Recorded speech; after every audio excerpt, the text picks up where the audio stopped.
Halo sahabat semuanya, kali ini saya akan membahas tentang konflik hukum agama dan hukum negara yang mengancam ketahanan dan integrasi nasional negara Indonesia. Perkenalkan, saya Gatotdiago Kuncoro dari Universitas Negeri Malang, jurusan KSDP Prodi PGSD. Indonesia adalah negara yang beragam. Perbedaan itulah yang membuatnya menjadi indah, bagaikan sebuah pelangi yang terdiri atas berbagai warna. Dalam keanekaragaman ini, Indonesia merupakan negara yang menjunjung tinggi toleransi, termasuk toleransi dalam beragama. Semua orang bebas memilih agamanya masing-masing. Indonesia hanya mengakui 6 agama yang berada di Indonesia. Antara lain, agama-agama tersebut adalah: yang pertama, Islam. Yang kedua, Kristen Protestan. Yang ketiga, Katolik. Yang keempat, Hindu. Yang kelima, Buddha. Dan yang keenam, Konghucu.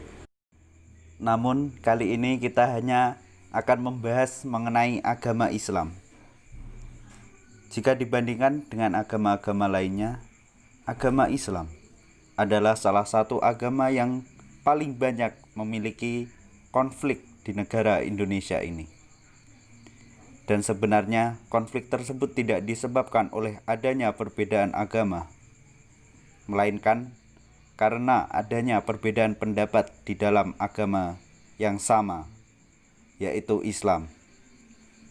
Perbedaan pendapat tersebut menyebabkan lahirnya organisasi-organisasi Islam seperti organisasi Nahdlatul Ulama atau yang biasa disebut NU dan Muhammadiyah dan organisasi lainnya.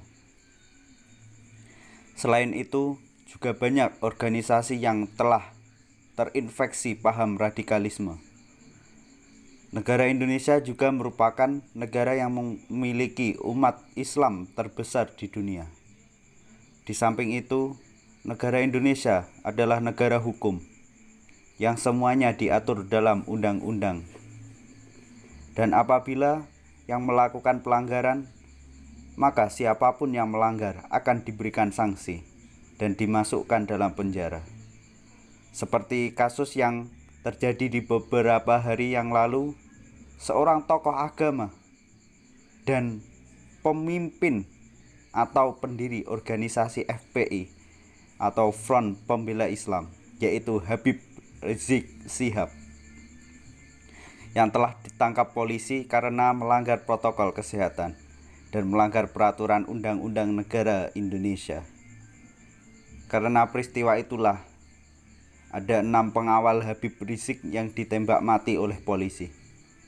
Atas kejadian itu, para ulama Indonesia dan tokoh agama terkemuka juga ikut bicara atas kejadian penembakan mati Laskar FPI di Jalan Tol Jakarta Cikampek. Tokoh agama tersebut antara lain adalah Ustadz Abdul Somad dan Ustadz Adi Hidayat.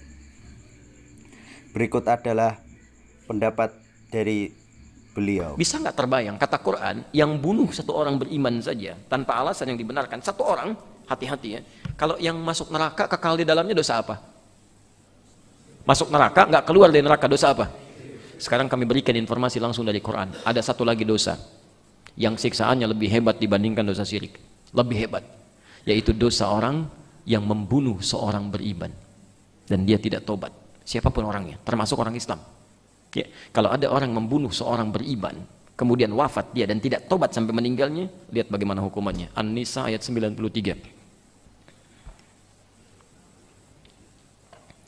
Wa man yaqtul mu'minan muta'ammida, dan siapapun yang pernah menumpahkan darah, membunuh satu orang saja yang beriman, secara sengaja dia bunuh itu.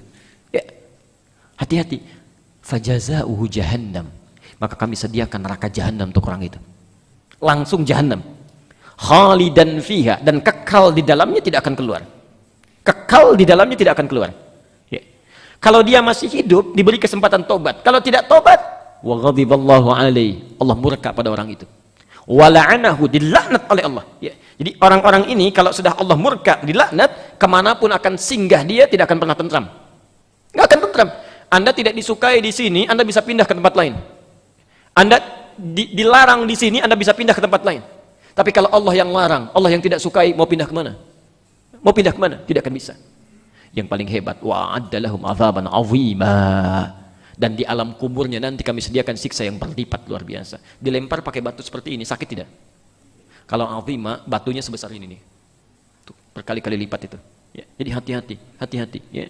Jadi ada orang-orang yang melakukan satu dosa, kemudian Allah siapkan bagi neraka yang tentang kejadian yang terjadi baru-baru ini, penembakan 6 laskar FPI mengawal Imam Besar Habib Rizik Syihab. Bagaimana pandangan Ustadz? Apakah para laskar termasuk syuhada? Hari ini kejadian, besok langsung saya keluarkan video.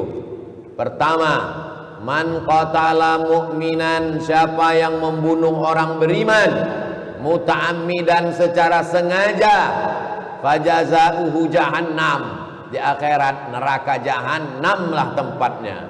Di dunia ini hidup dia sementara, paling lama 63 tahun, masuk kerja umur 25, mati juga akhirnya, hanya untuk dapat gaji, hanya untuk dapat jabatan. Di akhirat rasakan kaulah neraka jahannam.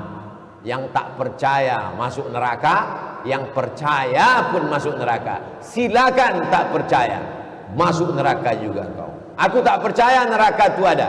Tengok nanti, sama-sama nanti di akhirat kita hidup.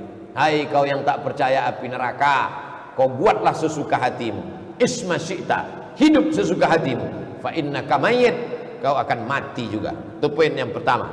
Yang kedua, meminta kepada Komnas HAM supaya segera membentuk tim independen untuk mengusut tuntas supaya pembunuhan dapat diungkap ke permukaan.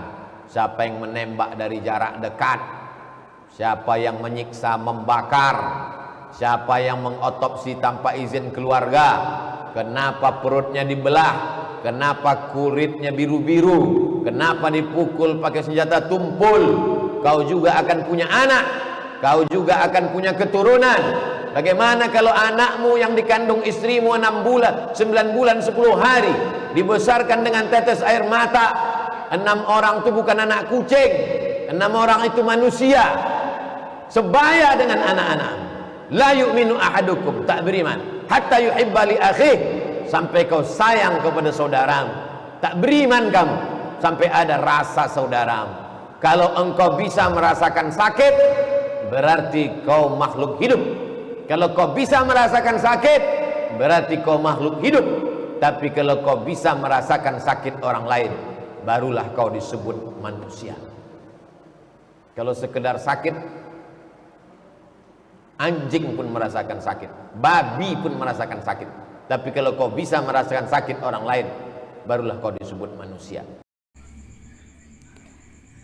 Kata para tokoh agama terkenal tersebut, barang siapa yang membunuh seseorang beriman, maka neraka jahanamlah balasannya. Meskipun kejadian tersebut dilakukan karena suatu pekerjaan dan untuk mendapatkan gaji, maka Allah tetap tidak mengampuninya. Maka disinilah terjadi perbedaan atau konflik antara hukum agama dan negara, yang dimana hukum negara berkata, siapa saja yang mengancam negara, maka dia harus ditembak atau dihukum. Dan hukum agama berkata, barang siapa yang menembak sesama manusia, maka neraka jahanamlah balasannya. Mungkin ini adalah termasuk hal yang kecil, namun hal ini juga akan membesar dan menyebabkan pemberontakan umat Islam kepada pemerintah dan negara. Integrasi dan ketahanan nasional akan terancam. Hubungan di antara mereka juga akan terpecah belah. Dan kita sebagai umat muslim dan warga negara Indonesia harus pandai-pandai dalam menyikapi kejadian seperti ini. Kita juga harus tetap menjaga integrasi dan ketahanan nasional, agar negara kesatuan Republik Indonesia tetap ada dan dijunjung tinggi hingga harga mati. NKRI harga mati.